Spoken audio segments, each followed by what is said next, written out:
Hey, interwebs, and welcome to the fourth episode of Conspiracy Synergy. I'm your host, T. Snyder, and as always, thank you for tuning in and for taking the time to delve into relevant controversy and real world conspiracy. Not talking about theory here, we're talking about real conspiracy, the shit that's very heavy emotionally and affects all of our lives in a very serious way.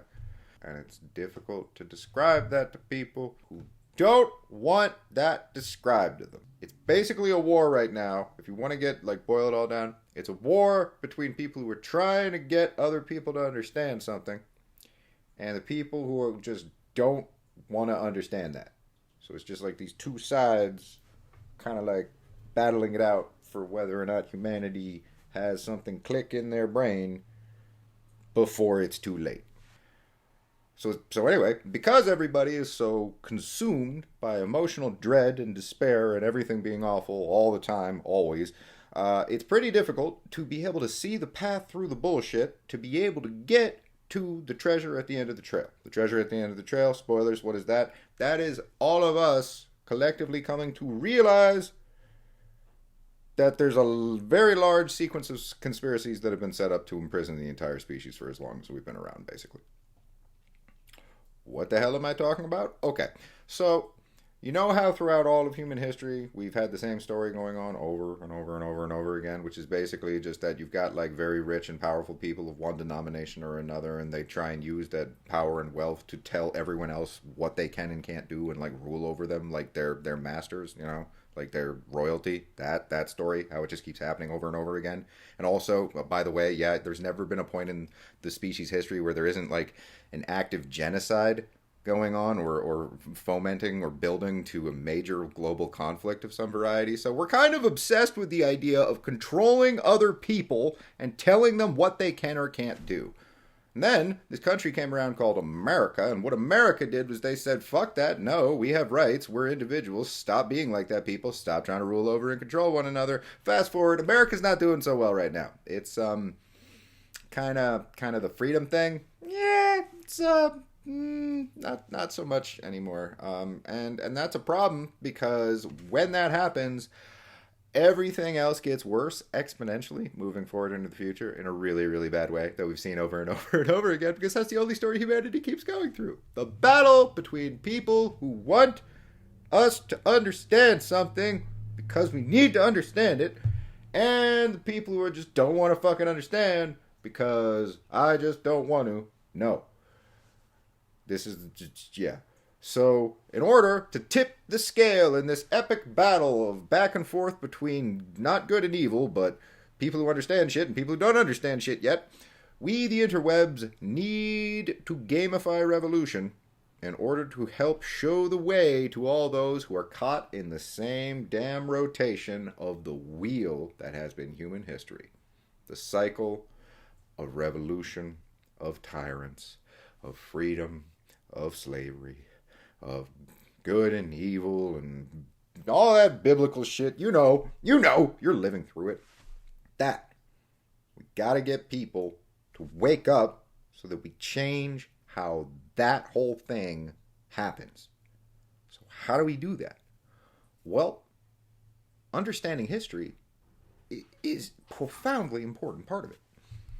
To better understand the conspiratorial underbelly of the real world, like in actual reality, let's jump back in time 100 years and talk about this dude, Cecil Rhodes. Cecil Rhodes was very wealthy, and he died young without an heir to inherit his vast fortune. Cecil founded the De Beers Diamond Cartel. He also used slave labor, basically, that eventually evolved to become the framework of the apartheid policy. He had a fucking country named after him. He was generally speaking obsessed with power, you know, like amplifying the presence of the English Empire, and all around imagining and practicing how to rule the world. That was like his hobby, like ruling the world. That's rich people's hobby, is how do we rule the world, you know? Poor people, we do stuff that doesn't involve that much money and power. But rich people, they're like, oh, yeah, no, I could spend a few $1 billion on oppressing those people, don't you know? Oh, yeah. So, you know, that's kind of just like what they're like in their spare time. So you know what Cecil did here? To prepare for his death, he decided to leave a number of carefully crafted will and testaments that was handed off to his good buddy, Alfred Milner.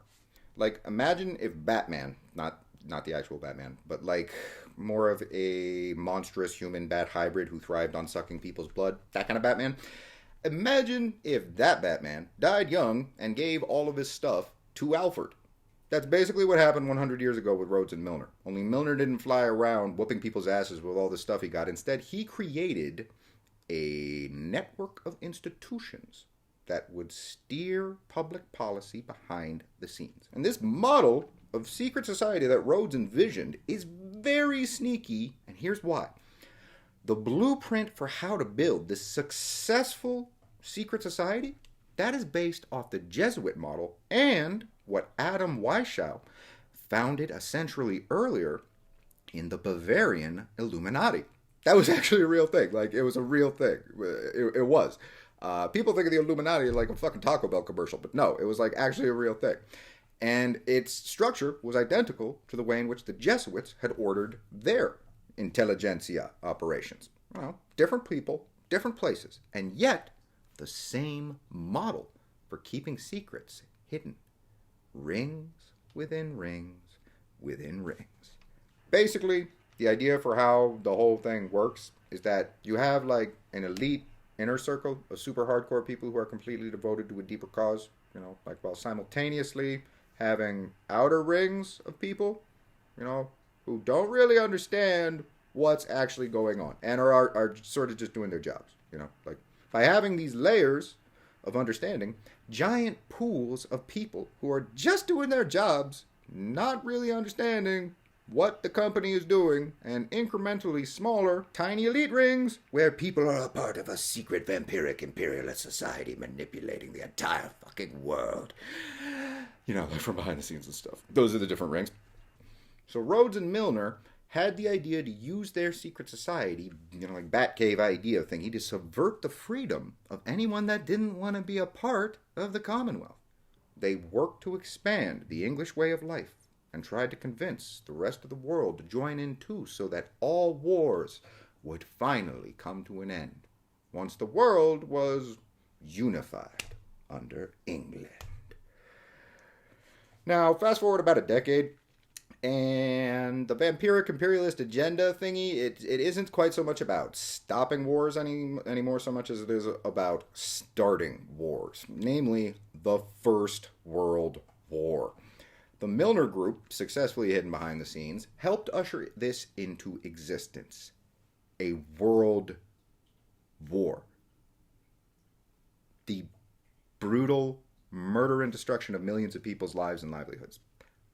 They helped engineer that event into existence, alongside networks of other very rich and powerful people, all of whom stood to benefit greatly from that war. And for the most part, maneuvering and manipulating the world was all done out in the open without people understanding the existence of the secret agenda hidden behind the scenes. They didn't know the Batcave was there. They didn't know that they were getting bitten. They just thought that they were doing what they wanted to do and thinking what they were thinking. It doesn't work that way, people. Secret societies are a very real thing. And they influence how and what we think as if they are our own thoughts. Really good propaganda. You don't even know that you've been tricked by it. And these people, they are the best propagandists who have ever lived. Okay, so, alright, this all sounds, but come on, how do we know about all this conspiracy stuff anyway, right? How do we know that this is what actually happened? Well, for starters, from the onset it was printed in the paper. The idea that Cecil wanted to create a secret society, that's not a complete secret. The dude talked about it openly with his friends for decades leading up to his death. But insofar as the whole secret society evolved after Rhodes died, how do we know about all that info? How do we know that that's actually true? Well, I'm gonna simplify a vast historical record here and point to a couple of key books that really sent shockwaves through anyone who understands these books understands an unspoken reality. I'll put it that way. And we know that this conspiracy is true because of those books written by a Georgetown University professor named Carroll Quigley. Carroll's a dude.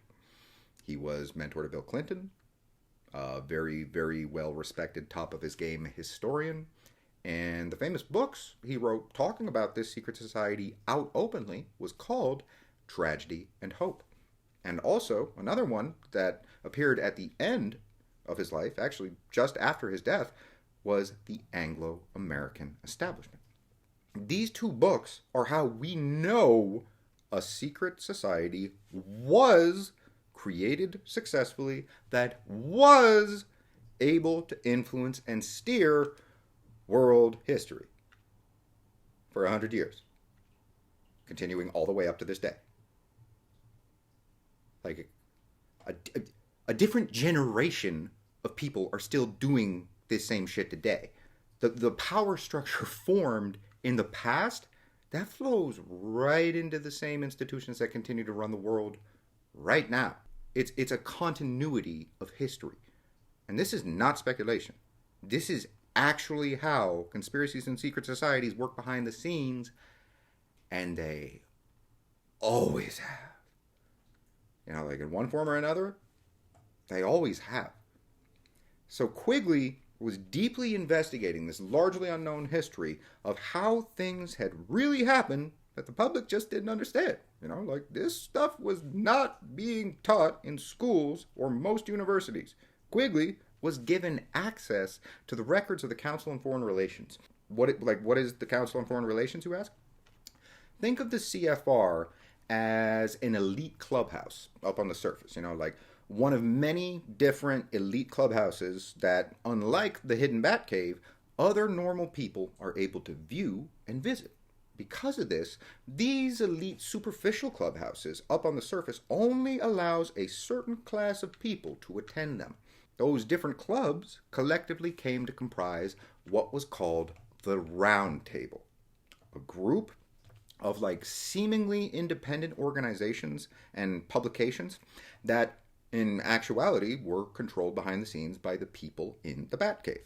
And by using the Round Table up on the surface to integrate deeply occulted policies with superficial realities, the Milner Group was able to use those various clubs to latch on to unsuspecting other people in broader social circles and then bring them in for some fresh blood. Now, it's important to note, I'm not talking about real fucking vampires here. It's a metaphor for corruption, people. So Quigley wrote openly about this level of sinister manipulation for the first time in history in a way that no one could like contend with it or pretend that it wasn't actually real. He was too close to the people who were actually doing this, and he was able to study the group directly for 20 years. So what happened with his book, like as word about all this started to get out and copies began selling more, finally, at long last revealing these hidden secrets to the general public, what happened? Get this. The publisher of this incredible world-changing book, Macmillan, they decided to destroy the printing plates of its in-demand book. Which you would think that's odd, though, because, like, book publishers have one job: to publish and sell books. And yet Macmillan decided to do the one thing that is exactly the opposite of the one job that they had. They destroyed the plates that allowed them to print an in-demand book so that they literally couldn't sell anymore. Huh. Like stopping it from becoming a bestseller. Huh. I wonder if maybe the book was never meant to be a bestseller. And maybe this secret history that Quigley was finally allowing the public to see, maybe that history isn't something that the general public was supposed to be able to see. So from there, Quigley's obviously not too happy about it. I mean, like he had an in-demand book that was sabotaged by his own damn publisher. But the story gets even stranger from there. A counterfeit version of the book, Tragedy and Hope, starts popping up all over the place. It's very in demand. Why? Because everyone wants to investigate the secret history of humanity, obviously. Word is slowly starting to get out between people who want to know this shit, and they're just like, you gotta be kidding me. And the counterfeit version of the book that everyone wants, like, it starts to sell so well that it becomes embarrassing for Macmillan. Like, so they basically have to put the book back into print because they couldn't stop the counterfeit version of the thing, and people were starting to, like, figure out that there's more going on in history than is taught in most schools openly. But, like, how is all of that possible, right? Like, if word got out at all, then shouldn't everybody know about this by now? Like, this was, what, 40 years ago? 50 years ago? What more? Why isn't this common? Why doesn't everyone know this? Like, you can't hide history, can you? I mean, like, for history to be deliberately manipulated like I'm describing would require a lot of people in a lot of conspiracies, right? Oh, yeah. And it's all there. What Quigley was describing in great detail wasn't something we learned in school. This is secret knowledge of a century-long conspiracy. Just starting to see the light of day now because of the internet. And do you want to know why everybody doesn't know about it more right now? Because of big tech censorship. Things don't work as simply as we've been told they do. The power structure of today's wheel is hell-bent on hiding the history of its own construction. Big tech censorship keeps us from understanding our history. Okay, but how is it this hidden history was actually kept so well hidden, even before big tech? Like, how did that actually happen? Well, remember Woody here? Like, this guy was a real train wreck of a president across the board. And he was a total tool for the Milner Group, as well as other wealthy industrialist tycoons who wanted to take Woody for a ride. People who, through their broad networks of association, were able to be maneuvered and placed in key roles and positions of influence. And what was one of the most important roles for people to be placed in, given what the people in the Batcave knew and understood to be true about how they had caused the war? What did they need to hide? They needed to cover up the conspiracy, right? You can't just have them and let them get out. You got to cover them up. So after the war, they made sure that they were able to place people in the necessary places in order to control the teaching of history. Academia and how and what most people were or were not taught about the world as determined by the school systems themselves was also influenced and censored. It was all part of the plan. This is a big conspiracy, remember. A global one that has been successful for 100 years straight. Think about how hardcore that actually is. Like, it's so hardcore, you have to study it to be able to understand it. Because if you just try and imagine it, it seems impossible. That's how hardcore this is. These people are not dumb. This is subtle, patient, well-planned, brilliant political and societal manipulation on its absolute highest level, spanning decades, going on a full-blown century. Holy shit, people. And this is actually what happened. And then they hid it and only promoted those people who would teach history in the limited way that the Milner Group wanted the world to view their own past. It's just like Orwell said, who controls the past controls the future. That's what the Milner Group successfully accomplished. So anyway, word didn't get out too much after that. It was still just dribbling, through the cracks in the mainstream media dam, trying to present simple narratives rather than nuanced truths. Generally speaking, the public doesn't get much of their news by reading about history books. That's not how we go about it. We watch stuff on the TV. More and more, that became just how information came to people, which makes it all the more easy to control and influence how people think and feel in the modern day and age. Because relying on cable news as your primary source of information about reality, that's a bad idea, people. That's a really bad idea.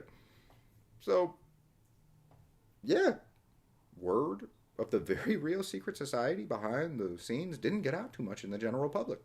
And it just sounds crazy. Because it looks absurd, and you have to study it to understand it. And ain't nobody got time for that, And Quigley, he didn't publish another book fully exploring the subject until the end of his life. I think he understood that there was a very clear resistance to word getting out, and that if he spoke too openly about it while he was still alive, it might be a bad thing for him. So in his next book on the subject, The Anglo-American Establishment, Quigley shortened the story, pointed out the key players quite explicitly, and made sure that it would go into print after he wasn't alive anymore. Quigley hoped that the future would hear his plea about all of this hidden tragedy. Things are not the way they seem on the surface, townsfolk. Instead, secret societies are behind foreign policy. Presidents, they're more like distractions from power than they themselves actually are true vestiges of power, like politicians in general, are often more like toys. And the news is merely the lens that is used to make all these various toys and institutions look good and to distract from the people who are actually funding and financing them. It's just one big public relations industry, prettying up certain things and hiding others that don't look as good. That's all it is. And we all know that. We know that's what the news is. It looks very different one way than it does the other. We need to be realistic about that more and more. We've looked at a lot of Photoshop shit. It's about time we came back to what's actually legit. And so, these pieces in a larger jigsaw that operates in fluid continuity, no matter who the public orients their anger towards at any given time, whatever pawn has been placed in front of the microphone, pretending to be our leader, the only one, rather than other leaders hidden somewhere else. Those politicians and those people. To a certain degree, a lot of them are just like scarecrows. That's the system behind the scenes that was created in order to build the wheel of power on the surface today. The show we've been shown all of our lives, and we keep expecting to see this shit on the news. That's never going to happen. We need to stop being so naive about this. We really do. Because the superficial world pretending that there's no such thing as secret societies, as if there's no one standing behind the curtain, even though there are, quite explicitly as documented meticulously throughout all of human history, always, because we keep repeating the same fucking story constantly. Except, not this time. That's not what we're going to do this time. Because the internet, the incredible organic expression of people and ideas and different directions that it is, has come up with a plan. A plan to defeat the elite. The thing that people don't understand, because we're all not able to listen to each other ever, is that this is so real and documentable and relevant today that it's literally baffling that we're all fighting about anything other than this. Like, if people understood this, the world would change. It's not even like a debate. You can go out there with other causes and be like, we want blah, blah, blah. We demand this right now. And it's like, okay, cool. That's great. Keep doing that. And don't stop that shit. Go at it. Let's fucking get her done. Here's the thing. Do you understand that we literally have the historical proof that there is a goddamn network of secret societies in a variety of different relevant and irrefutable ways that fundamentally upheaves and changes the stage of the entire fucking existence that we're living in? Do y'all understand that? Chances are no. And that's the situation we're in. So we're trying to go out there and get everyone who doesn't understand this shit to be all like, no fucking way. And then the world changes, because otherwise we're still stuck in the fucking matrix of this goddamn secret society bullshit. And it's just, oh my fucking God. Like when it clicks in people's brains, like not just, oh, okay. Or be like, oh, I don't know, but, and then it's just like, whoa, that's what we're aiming for. That, nothing short of that. That. And we're gonna get it. You know why? Because we have everything we need for it to fucking click. You just gotta look at the references. And, yeah, listen to oh my God, wow, there are a lot of really amazing people in the alternative media. If you get right down to it, like, oh my God. The forefathers done had some sons who done up and brung it.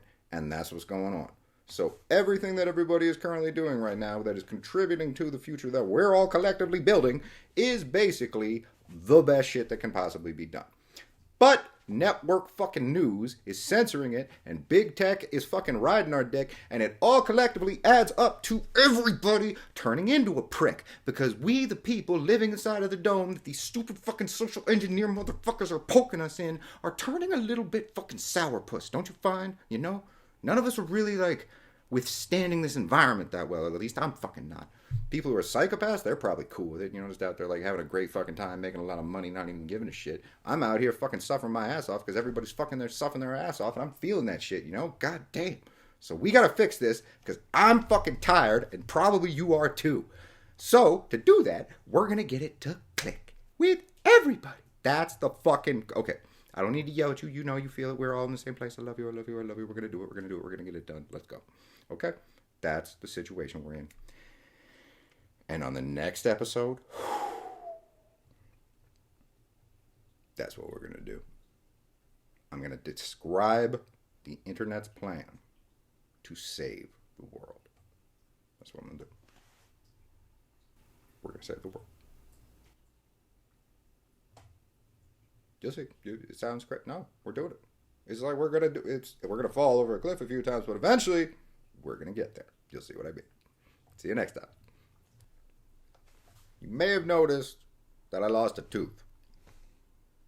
That's I didn't catch a frisbee one time when I was like 19, and it bounced off the top of my fingertips because I was laughing and took out both my front teeth. Anyway, I had a root canal fail, and I had to get the tooth. It's going to be like 3 months or something before I have another tooth. Anyway, I'm going to kind of add a little bit of a pirate theme because of that, but that's going to be more something that comes up in the next episode. But anyway, that's why I don't have a tooth. Just so you know.